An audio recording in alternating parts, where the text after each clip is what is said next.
Ayman Khan here for Seconds Out. Pleasure to be joined by the company of Don Charles, the British Boxing Awards Trainer of the Year, no less. Don Charles. Don, once again, great to see you. Landed in Riyadh. How are you feeling? I'm feeling a little bit lethargic, but it was a night flight. We got here this morning, early hours this morning, and yeah, I'm not very good at flying, but the show must go on. Feels so. I was just saying off camera. It feels so odd to see you outside of training gear because you've just been rolling into fights. Momentum keeps building, but good to see you a little bit more relaxed before the fight coming up tomorrow night. I won't discuss that just because Raheem's discussed that at length with you. Being in the training camps and such, and interviews just gone out with yourself and Noel McAllion for the fight. But I want to get into the conversation surrounding the press conference with Dubois and Usyk, the rematch. Just your overall takeaway from that press conference heading into the rematch, Don? Well, I've been in many press conferences over the years, and my understanding, how I feel, is that earlier on in my coaching career, I obviously, like I said, been in press conferences, but after a while, you start to understand that the press conference is a part of the fight. The fight has actually started.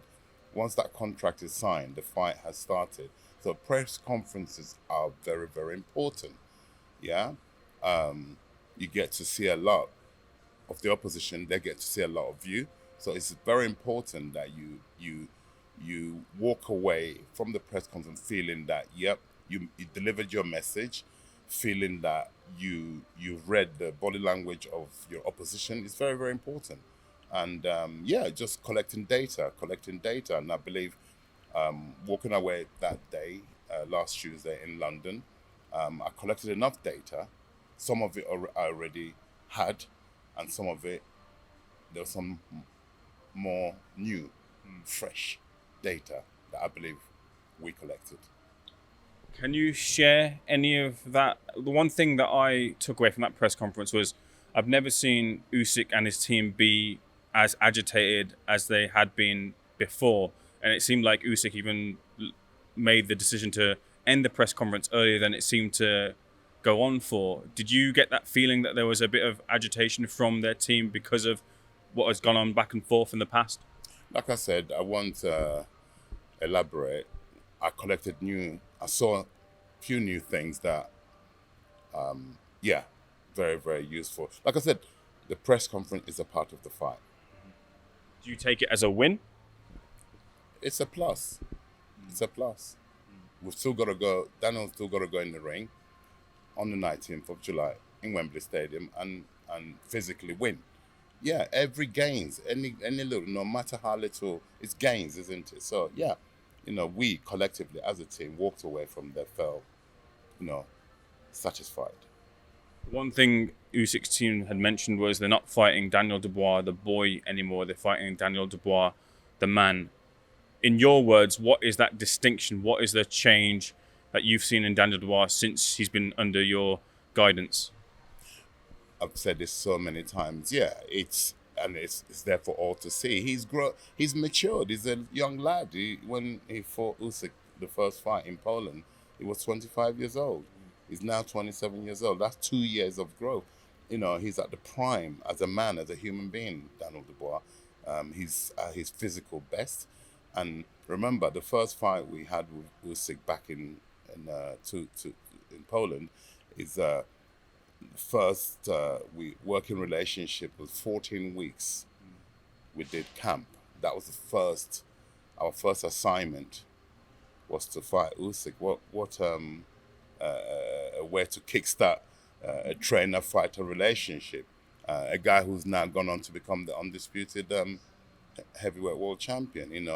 And like I said, we're now 2 years in. By the time this fight comes around in July, it'll be exactly 2 years we've been working together, myself and Daniel Dubois and the team, and the growth and what Daniel has done in between in the last 18 months, it's remarkable. Like I said, by the time this fight comes around again, it'll be 24 months. So there's a lot of difference from 14-week camp to then 2 years of working together, and what we've achieved, in that 24 months. It's still digesting it really, but obviously the it's still on in the sense that the mission is still on. Once we've beaten Usyk on the 19th, then it's mission accomplished. One thing that a lot of people have noticed with Daniel is he's come out of his shell a lot more, albeit not so much in the last press conference, but in interviews in the past, he seems a lot more relaxed, he seems a lot more at ease in front of the camera, being able to voice what his opinion is and just kind of take into stride the whole fight week media and things. Is that something that you'd fostered within him alongside just the training element, but that kind of life side to the whole fight element and the fight week proceedings? Yeah, look, like I said, it's a collective of different factors. I always say his father, Stanley Dubois, he does a lot of work behind the scenes, mental work, and we work pretty well together as a team. And like what you're seeing, like I said, it's a effort from everybody, from the team. I keep going on about the team because it is a team. I don't do this alone. Do you know what I mean? I'm the rep. I'm the, let's say, the coach. Yeah, people like yourself speak to me. Whereas there's, like the engine in every car. There are loads of cogs, little cogs, medium cogs, big cogs, and the big cogs require the medium cogs to turn it. The little cogs triggers of the middle cogs, which triggers of so it's a cognitive system. They all need one another to operate the car. Every car operates with the same principles. So that's how I can describe the team that we have. So there's so many cogs, and we turn one another. Ian, Wade, Kieran, yourself, Stanley as well too. I'm not missing anyone there in the team? Yeah, there's new members. Okay. Kelvin, Kelvin is our latest member. Samuel, I think we've mentioned. Samuel Lotti, yeah. He's still a SNC coach, and obviously the father, and like I said, we work harmoniously. Yeah, that's the beauty of it, And Daniel goes out there and executes the game plan. And like Daniel doesn't say much. Like the last press conference, he said, look, enough talking. Just want to go, get ready, and do the business on the 19th. Kelvin, I've not met Kelvin. What's his role within the team? He's a pads. Okay. Yeah, there are 3 pads personnel for Daniel. I am one of them. Kieran Farrell's the other. And Kelvin, our latest member. These are not just padsmen, if I may add. They're all coaches in their own rights. So it's not just like, put on a pair of pads. Most people can do that. Yeah. So they bring their knowledge. So the experience together, if you put it, I'm an old geezer. If you put my experience, Kieran Farrell's experience, and Kelvin's experience, you're talking about, Jesus, almost 200 years of experience. That's a lot, So that's the development you're seeing in Daniel. Yeah, it's because a collective effort, like I said, the cognitive system. Yeah, and there's no egos from me to the next man in the team. It's all about the fighter. As long as that fighter is developing, that's what we're all in it for. There are no egos. If you come to our camp, you've been, haven't you? I've been, yeah. It's methodical. There is no nonsense. We get there. Everyone's switched on. The fighter is switched on, so you've got to be switched on. Daniel is like, the minute, like I said in the past, the minute he steps in that gym, it's all systems go. Having trained and game planned for Oleksandr Usyk before and taking that experience the second time around into this fight, is it a difficult prospect in getting sparring partners to replicate his style or parts of his style? Are those sparring partners sourced and available for this rematch for Daniel? They've been picked. We know who those personnels are. It's never gonna replicate what Usyk does. Come to a high percentage of what he does, but we know what we've got to do. We've got to make him dance to our tune. So I won't elaborate anymore. I believe we've got a game plan. Like you said, from the first encounter, although it was when I say negative ending for us, yeah, but there were positives in that first encounter, which we're going to take from there and then build on those positives to aid us, Daniel, to get a conclusive, decisive victory in Wembley Stadium on the 19th of July. Having seen the fights he's fought since, and of course he's been operating at a higher level, but there are some in the industry that feel that he is not as good as he used to be, but still an excellent elite level fighter, but on the way down. Who are we referring Alexander Usyk. Well, Do you see it that way? No, I don't have that opinion. People have their own opinions, but I have my opinion. And no, you can't. It would be wrong of us to go into this preparation with that sort of mindset. No. This guy is an exceptional magician.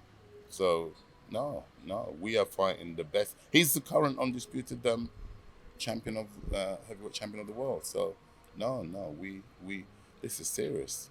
Of course, one of the big talking points is about the body shot and whether it was low or not. But from a trainer's or coach's perspective, do you still see that area as a point of weakness for him in the rematch? I don't want to go into that. I've said what I've said about that so many times. All I know, we've got to look forward to the next fight with him. So I'm not going to regress, go back. I've said enough of, if anyone who hasn't seen the first fight, go on YouTube and watch it. I won't say any more on that. Fair enough. Mentality-wise, Frank Warren is kind of pointing at that. All that needs to change, really, alongside, of course, the experience that he's gained and the fights and the scalps that he's taken since that fight, is mentality, just being in that moment and making sure that that moment doesn't become him, but he becomes the moment in a sense. And we saw that in the fight with Anthony Joshua at Wembley. He seemed a lot more comfortable in his own shoes, walking to the ring and enjoying it and taking that. Is that, do you feel, one of the big edges coming into the fight, that Daniel's conquered that moment and being present in those big time, big moments, big feelings? Yeah, like you said, it's about being present in the present. Yeah, so he's done that. He's ticked that box. People said he was going to freeze. He's going to no such thing happened. He again, as a human being, as a fighter, he's been in the biggest stadium. Coincidentally, he's going back to Wembley, so he's already done that walk, in front of a record capacity, and so he's ticked that box. He knows what it feels like. And boy, did he perform under those lights that day. And the plan is to repeat. During the press conference, and I believe it was pre as well too, of course, your son, George Fox, and Oleksandr Usyk's team had some back and forths. And it led to Usyk, again, not seeing Usyk in this sort of form of character, challenging your son to a street fight with 4 team members of his against 4 team members of yours. What was your take from Usyk kind of making that suggestion to your son? Well, that's again very uncharacteristic of Mr. Usyk to want to take it out of the ring to the street. Yeah, I was actually quite surprised by that. But again, that's in the past. It's been said. Everybody's saying it. So, irrespective of what's been said last week, let's move on. On my head, I might be dismissive, so do forgive me. But in my head, the fight is on. In my head, it's about going forward to what's going to happen, what we're going to do, Daniel's going to do on the 19th. That's all the focus is all on that. So what was said yesterday, day before, whatever, I have to erase that, put new data that I've collected recently in there to aid us to do a camp. It has to be a master game plan to get victory over this genius of a fighter, boxer in the name of Alexander Usyk. And of course, you're much more experienced in life than I am, but was it a bit of a battle to not take those comments personally that were aimed towards your son, because they were very dismissive, calling him like a McDonald's worker and giving him orders and such to take? Where was this comment coming from? From Usyk's team during the press conference. Yeah. Was that a battle to not take that personally, because it did veer into that sort of way? No, not at all. Nah, everyone's entitled to what they want to say. The same way we said what we had to say, the same way they got entitlement to to say what they want to say about anyone. But all will be revealed and answered on the 19th. I started this interview by giving you the correct distinction of being awarded the British Boxing Awards Trainer of the Year for your work, and you've said countlessly and tirelessly, so I'll caveat this, that you've not wanted that credit, you don't care about that credit, but your work is being recognised that now for what you've been doing with Daniel and fighters previously. Does that, I guess, when you can take a moment away from it, does it fill you with that joy that you're getting that recognition now after many years of putting in the work prior? Yeah, of course. Listen, I'm not. It's not that I don't like. Who doesn't like to be recognized and to be acknowledged by the industry that I'm in? When you come into the industry, that's what you aim to achieve and become. It's nice, but it doesn't define me. But it's nice to get that acknowledgement from within the industry, and obviously it refuels. I'm a human being. It refuels me. If I were a car with gearbox, I feel like a few more gears to go forward gears and accelerate, aspiring to repeat, the journey after 25 years to be then start again your recognition. Then yeah, it's very refreshing, especially when you get older. You always ask, when is it gonna happen? When is it? And it's happening now. And I recognize I'm old enough, experienced enough to recognize it's now. So we've got to live in the now. You know what I mean? And change gears and take off. That's where I'm at. That's where my mind is at.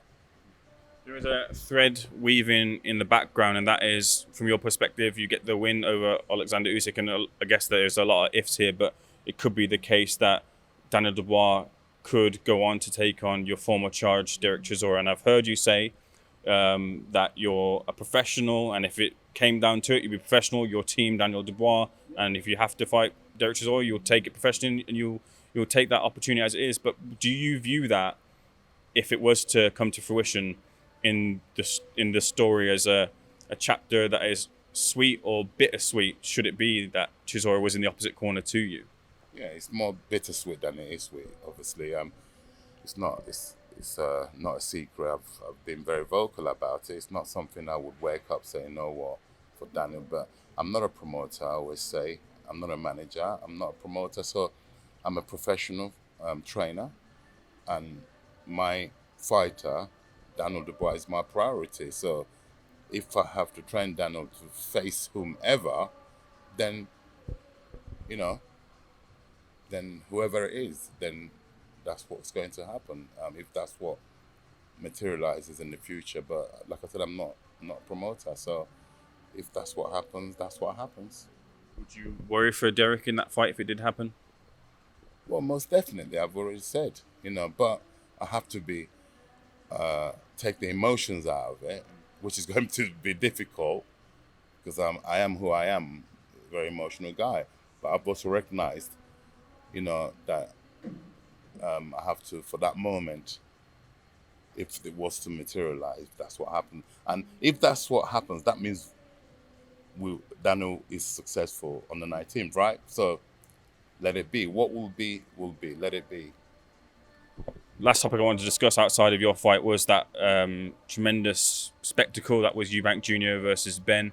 Did you watch that fight? What did you think of that Tottenham Hotspur Stadium epic? Is it really? Of course, I'm a long-suffering fan, but we've got a chance. Actually, we're one leg in the to be in the final, for the UEFA Cup, and please God, for the sake of every Tottenham fan like myself, I've been supporting Tottenham since I was 14 years old, yeah, and it would be really, for a season that we've had, gosh, it would be so refreshing to win that cup and give the fans something back. We've suffered for a long time, and so I didn't actually watch the Conor Benn and Eubank Jr.'s fight. as surprising as it may sound, I'm a boxing man. I was so tired from working, and I fell asleep before the fight. So I didn't actually watch it live, but I've watched it since. Wow, what a treat. What a treat. What an epic. It lived up to expectations. It lived up to the build up. So many times you see fights that's got fantastic build up, then the fight doesn't deliver. But that fight over delivered, and everybody was thoroughly entertained, and what everybody was concerned of, including myself, the safety of both fighters, namely Eubank Jr, because of the weight cut he had to do. So everybody's fine. So yeah, it was really they lived up. They protected their father's legacies, also made their own legacy that night, in my opinion. Yeah, really, and boxing one in general, boxing one. Was it a case of a good big man beating a good little one? Wow, that is a saying, but that's not Conor Benn. You have to, take your hat off. I always wear hats, so I have to salute him because wow, even Chris Eubank Jr said afterwards, he said I didn't know he had that in him, and it took that to bring what we saw from Chris Eubank. Yeah, he said I've always had the dog in me, but it needed somebody to bring it, and there were two very good dance partners, and it wouldn't surprise me if there's a rematch, because that warrants a rematch. What a fight, an epic fight. You're gonna go some to get a better fight than that in the year 25. That was a very good fight, and everybody was thoroughly entertained. Was there enough from a Ben perspective to say that in a rematch he can turn that defeat into a victory, and what do you feel he needs to do that? Most definitely, there's lots of things to suggest. I have to take it back. I thought the size difference would be too much, but it proved not to be. Gosh, from round 1 to round 12, they were like, it was like two Mexicans fighting. It's like they were in the phone booth. They could have had that fight in their phone booth, which is what appeared, And no, there's enough there to suggest that next time. This was so close. Some people had it, would have given it to Ben. I thought Chris piped it. Yeah, just. If it was called a draw, I wouldn't be sitting here saying what a robbery. No, it was a very close, contested fight. So yeah, if they do have a rematch and anyone can win it, then you get a trilogy, won't you? Seeing Eubank Sr arrive to support his son, what emotions did it bring out of you? Wow, as a father, I have a child. He's not a child; he's a big man now, George. I'm a grandfather.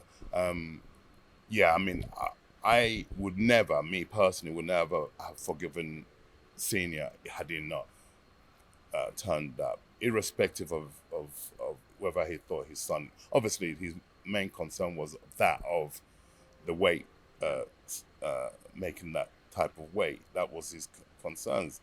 It's almost like he's lost his one son already, and you don't want anything to happen to your other boy if it can be helped. So that's what it's got. But I'm so happy when that the door opened of the car and he stepped out, and it added to and it's all about gains. Imagine what that would have done to his son. Would have lifted him to give him that extra. Yeah, that could have been what made the difference. Nobody knew what type of fight it would be. We had an idea, but we didn't realize it would be to that extent. Imagine in those like championship rounds, 9, 10, 11, 12, if the father, let's say, hadn't come, that's when that maybe could have affected Chris Jr.